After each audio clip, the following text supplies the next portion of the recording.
அதை தாண்டி இந்த ப்ரெசன்டேஷன் இந்த ப்ரெசன்டேஷன் ஐடியா எங்கேருந்து வந்துச்சுன்னா நம்ம சீமான் அண்ணன் கிட்ட தான் வந்துச்சு. அவர் பிரச்சாரம் போகும்போதெல்லாம் வந்து இப்போ இந்த மாதிரி ப்ரெசன்டேஷன் போட்டு எக்ஸ்பிளைன் பண்ணுறத பார்த்தேன். ஆக்சுவலாக எனக்கு ரொம்ப பிடிச்சிருந்துச்சு, சொல்கிறதெல்லாம் கொஞ்சம் புரியுது. ஸோ இந்த ஐடியா நல்லா இருக்கே அப்படின்னு சொல்லிட்டு அந்த விதையை நான் எடுத்துக்கிட்டேன். இந்த மாதிரி அவர்கிட்ட நிறைய சீமான் அண்ணன்கிட்ட நிறைய குவாலிட்டிஸ், நல்ல குவாலிட்டிஸ் இருக்குது. ஃபார் எக்ஸாம்பிள் எல்லாரையும் ரொம்ப நல்லா பார்த்துப்பாரு. ஸோ சீமான் சார் கிட்ட இந்த மாதிரி நிறைய நல்ல குவாலிட்டிஸ் இருக்குது.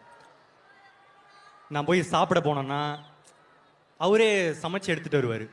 எடுத்துகிட்டு வந்து தம்பிக்கு இதை வச்சியா, தம்பிக்கு அதை வச்சியா, தம்பி சாப்பிட்டாரா, இதை சாப்பிட்டாரா அப்படின்னு சொல்லிட்டு கேட்பார்.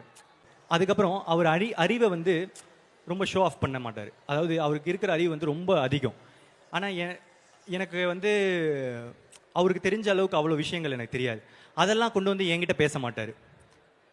அதே மாதிரி அரசியல்லேருந்து யாருன்னா வந்தாங்கன்னா அவங்ககிட்ட போய் சினிமா பேச மாட்டார். யார்கிட்ட என்னென்ன பேசணுமோ அதை மட்டுமே பேசுவார். அது ஒரு பயங்கரமான குவாலிட்டி. அதை நான் அவர்கிட்ட இருந்து அப்சர்வ் பண்ணேன். அதை நான் யூஸ் பண்ணணும்னு நான் நினைக்கிறேன்.